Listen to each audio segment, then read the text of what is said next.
आपण हा खूप जुनाट असा वड पाहत आहात। हा आहे राजापूर हायस्कूलच्या गेटजवळ आणि सारस्वत बँकेच्या अगदी दारासमोरच हा वड आहे। जुनाटानं खूप वर्षापूर्वीचा जवळजवळ 100 वर्ष उलटून गेलेले आहेत, 100 वर्षापेक्षा जास्त झालेली आहेत। आणि आता हा वड जो आहे तो काही कारणांमुळे तोडला जाणार आहे, कारण खूप जुनाट आहे आणि पाहताय त्याच्या फांद्या पूर्ण रस्त्यापर्यंत आलेल्या आहेत। तसंच शाळेतील मुलं इथे असतात, त्यामुळे थोडीशी भीती पण असते, कारण कधी पण फांदी वगैरे तुटली तरी शाळेतील मुलांना किंवा इतर रहिवासी आहेत त्यांना इजा होऊ शकते। किंवा लाईटचा पोल देखील आहे, पाहताय आपण हा लाईटचा पोल आहे। एखादी फांदी जर तुटली वाऱ्याने तर मोठं नुकसान होऊ शकतं, कारण लाईट आहेत, तारं वगैरे तुटू शकतात त्यामुळे। आणि ते कायम वर्दळ असते, म्हणजे शाळेतील मुलं असतात, ट्रॅफिक असतं, जर अशी दुर्घटना घडली तर मोठं नुकसान होऊ शकतं। याच्या अगोदर एक साधारण 3-4 वर्षापूर्वीसुद्धा इथली एक फांदी तुटली होती वडाची। त्यावेळेला हे पोल आहे लाईटचा हा पूर्ण वाकलेला होता, बेंड झालेला होता अशी मला माहिती भेटते आहे। परंतु थोडं दुःखसुद्धा होतं आहे की बरेच वर्षापासूनचा हा उभा असलेला हा वड सर्वांना सावली देत होतं, ते आता इथे आपल्याला पुन्हा पाहता येणार नाही, कारण हा तोडला जाणार आहे। तसंच इथे वड पौर्णिमेला देखील महिलांची गर्दी असते खूप, कारण खूप वाईट वाटतं आहे हा आता तोडला जाणार आहे। पण नाईलाज आहे, कारण हा काहीतरी विचार करूनच हा निर्णय घेतलेला असावा। तुमच्या काही भावनिक गोष्टी ह्या वडाशी जोडलेल्या असतील तर नक्कीच तुम्ही कमेंटद्वारे सांगा, आणि तुम्हाला काय वाटतं आहे ते देखील तुम्ही सांगा आपल्या या कमेंटद्वारे। माफ करा मित्रांनो, पूर्ण चौकशी अंती अशी बातमी कळाली की हा जो वड आहे तो पूर्ण तोडणार नाही आहेत। जे हे रस्त्यावर ज्या फांद्या आलेल्या आहेत अर्धा वड तोडणार आहेत, त्या वरचे जे फांदे रस्त्यावर आलेले आहेत आणि लाईटवर आहे त्या फांद्या तोडणार आहेत। जरा दिलासा वाटलं, कारण हा एवढा जुनाट वड तोडला म्हटल्यानंतर खूप वाईट वाटलं होतं। हॅलो, नमस्कार। हा वड जवळजवळ 100 वर्षापूर्वीपासूनचा मी तरी बघतोय, कारण मला 70 वर्ष झाली आहेत, त्यामुळे त्याच्या अगोदरचा हा वड आहे। पण तो आता धोकादायक अवस्थेत आहे। या ठिकाणी वडाच्या खाली एक तर एसटीचा बस स्टॉप केलेला आहे, शिवाय शाळेतील विद्यार्थी, इथे असलेले जोशी हॉस्पिटल याचे पेशंट, सारस्वत बँक आहे तिथले कस्टमर, हे सगळे ये जा भयंकर प्रमाणात चालू असते। तसं ट्रॅफिक पण खूप असतं, ट्रॅफिकही रस्त्याला वाहनांचं खूप असतं। तर नगर परिषदने आम्हाला हा वड काढून घेण्याची, तोडण्याची पूर्वसूचना दिलेली होती, कारण तो धोकादायक आहे म्हणून। त्यामुळे आम्ही आता तो वड उचलण्याचं ठरवलेलं आहे आणि आज त्याचं काम चालू केलं।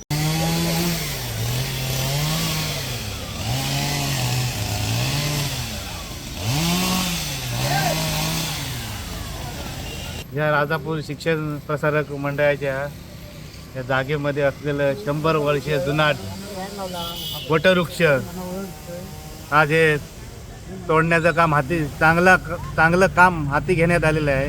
खरोखरच जनतेची काळजी घेताना दिसतंय आपल्याला। राजापूर शिक्षण प्रसारक मंडळ अतिशय धोकादायक झाड होतं।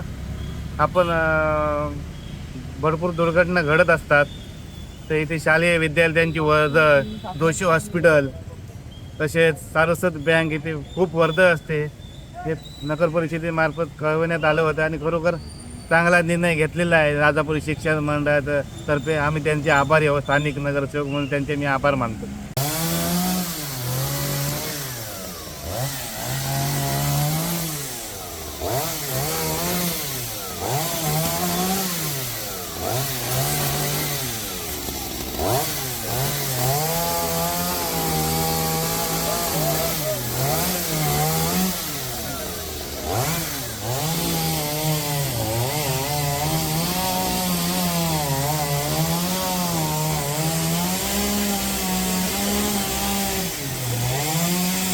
मी सागर करते। मी राजापूर शहरातला रहिवासी आहे। माझं शिक्षणसुद्धा याच हायस्कूलमध्ये झालेला आहे. हां. लहानाचे मोठे आम्ही याच एरियामध्ये झालो आहोत. तर आम्ही पूर्वीपासून बघत आलो की हे वडाचं झाड आहे. परंतु काय हे भारतीय संस्कृतीमध्ये वड, पिंपळ आणि औदुंबर या 3 जी झाडं आहेत यांना खूप महत्त्व आहे. या वडाच्या वटपौर्णिमेच्या दिवशी या वडाला बऱ्याचशा महिला येऊन त्याची पूजा करत असतात, प्रदक्षिणा मारत असतात. पर्यायाने त्यांनी ठेवलेला प्रसाद आम्हाला मिळत असतो. आम्ही लहानापासून त्या गोष्टीमध्ये आम्ही खूप खुश असतो. परंतु काय आहे की जसं जसं झाडाचा विस्तार वाढत जातो तसं त्याच्या वाढणाऱ्या फांद्यांचं वजन वाढत जातं आणि वादळी वाऱ्यामुळे, पावसामुळे हे नुकसान होण्याची शक्यता असते. आता हा जो वड आहे हा मुख्य रहदारीच्या ठिकाणी आहे, ज्याच्यामध्ये रस्ता तर आहेच, बाजूला हायस्कूलचं आहे, त्या हायस्कूलच्या आहे, प्राथमिक शाळा आहेत, हॉस्पिटल्स आहेत. त्यामुळे इथून जाणारे नागरिक असतील, मुलं असतील, यांच्या अंगावरती ते झाड पडण्याची शक्यता आहे. किंबहुना झाडापेक्षा धोकादायक काय असेल तर त्याच्या खालून गेलेल्या MECBच्या 11 kVच्या वायर्स आहेत आणि ह्या वायर्समुळे खूप मोठा अपघात होऊ शकतो की नुसतं झाडाखालचाच परिसर मर्यादित न राहता ताराखालचा जो सगळा संपूर्ण परिसर आहे, म्हणजे तार तुटल्यानंतर जी तार सगळीकडे करंट त्याच्यातून जाणार आहे, पावसाच्या पाण्यातून असेल किंवा त्या तारेच्या स्पर्शाला होणारे त्यावेळेची लोक आहेत, तर ह्या सगळ्यांचं त्याच्यामध्ये नुकसान 100% होणार आहे आणि याच्यामधून जीवितहानी होऊ शकते. नक्कीच सगळ्यांच्या भावना याच्यासोबत जोडलेल्या आहेत. त्यामुळे आपण हे जे झाड आहे हे संपूर्ण कट न करता धोकादायक, त्रासदायक ज्या गोष्टी आहेत तेवढ्याच फांद्यांचा विस्तार आपण कट करूया. ज्या महिला ज्या आहेत ह्या वटपौर्णिमेच्या दिवशी वटाला प्रदक्षिणा घालतात, त्याला धागा गुंडाळतात, त्यामुळे वरच्या फांद्यांचा तसा विषय येत नाही. वरचा फांद्यांचा विस्तार हा सावळीसाठी, ज्याच्यावरती अवलंबून असणारे पशुपक्षी यांच्यासाठी खूप महत्त्वाचा घटक आहे. परंतु हे नुकसान होत असल्यामुळे, नुकसान होण्याची शक्यता असल्यामुळे आता तुम्ही बघताय ही फांदी पडते आहे, तर ती फांदी अचानक जर समजा पडली असती नुकसान होऊ शकतं. एवढ्या प्रकारचं नुकसान होऊ शकतं. बघा आता त्याची काळजी घेऊन सुद्धा ती फांदी पडताना त्याच्या खालचं होणारं गेट असेल किंवा बोर्ड आहेत ते तुम्ही बघा, तर ते वाचू शकत नाही आता. पण अशा वेळेला अचानक जर काय इन्सिडेंट झालं, लोकांचे वाहनं असतात, मुलं असतात, प्रकारचा मोठा गुन्हा होऊ शकतो. तर नक्कीच स्वागतार्ह हा निर्णय आहे, हायस्कूलचा आहे, नगर परिषदचा आहे, प्रशासनाचा आहे, आमचे नगरसेवक असतील त्यांचा सर्वांचा हा निर्णय नक्कीच आहे. मी याच्या माध्यमातून अजून विनंती करेन की शहरांमध्ये अशा ठिकाणी अजून काही झाडं आहेत की जी धोकादायक आहेत, तर ती वेळेत ते जे जागा मालक आहेत त्यांना नोटिसा बोलवून ती त्यांच्याकडून वेळेत कट करून घ्या किंवा आपल्या माध्यमातून शक्य असेल तर आपल्या माध्यमातून आपण करा, पण होणारा जो संभाव्य धोका आहे हा टाळा. तर पाहते आता हे वडाचं झाड आता तोडायला सुरुवात झालेली आहे आणि 2-3 फांद्या देखील आता तोडून झालेले आहेत आणि आपल्या इथे जरा ते मुख्याध्यापक सुद्धा आहेत राजापूर हायस्कूलचे. शाळेच्या गेटवर जे वडाचे झाड होतं ती फांदी खाली आलेली होती. काही आपत्ती होऊ नये यासाठी आम्ही पूर्व दक्षता घेऊन हे झाड पडण्याचा निर्णय घेतला. बाजूच्या फांद्यातून तसं तर धोकादायक झालेलं आहे. धोकादायक झालेला आहे आणि पावसामध्ये जरा जास्त भीती होत. बरोबर. आणि अशा दृष्टीने आम्ही आज निर्णय घेतलेला आहे.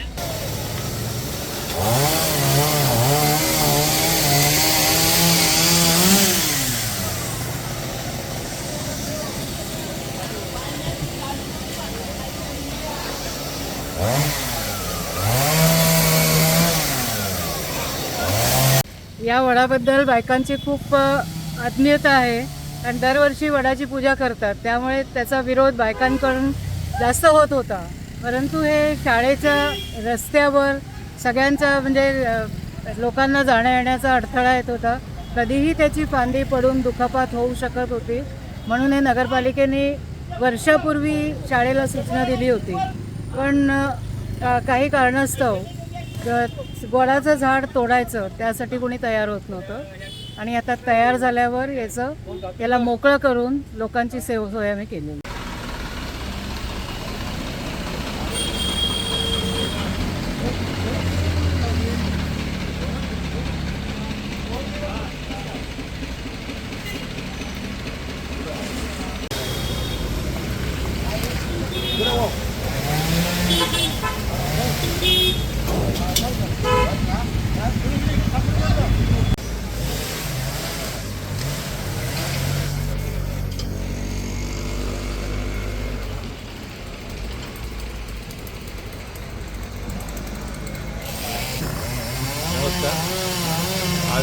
वृक्ष तोडला जात आहे तो बालपणीपासून आम्ही याच्यात नाईलाज होतो आहे की नगरपरिषदेची नोटीस वारंवार येते आणि हे नोटीस आल्यानंतर ह्याचं नुकसान भरपाई संस्थेवर किंवा शाळेवर पडली जाईल. त्यामुळे आम्ही हा वृक्ष न तोडता थोडा छाटण्याचा प्रयत्न करतो आहे की वृक्षही जिवंत राहील आणि त्याच्याचबरोबर बाजूला असलेल्या इमारतीला पण खूप नुकसान होतं आहे. आधी लाद्या वगैरे संपूर्ण उकळून आल्या. पण जास्तीत जास्त आमचा प्रयत्न आहे वृक्ष वाचवण्यासाठी.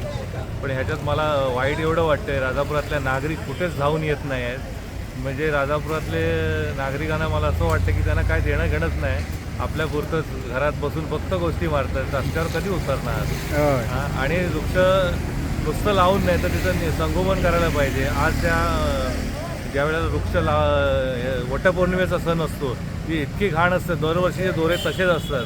फक्त वटपौर्णिमेला महिलांना पण मला सांगायचं की नुसत्या दोरे बांधायला येऊ नका, ती साफसफाई पण करा. हा वट सगळ्यांचा आहे.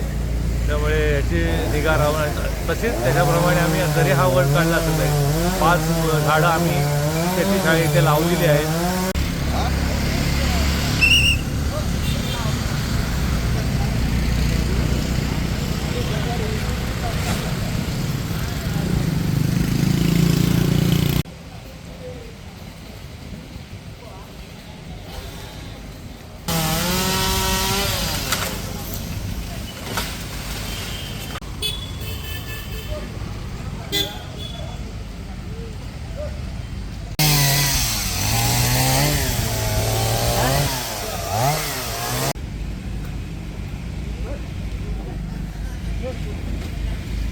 तुम्ही कुठले?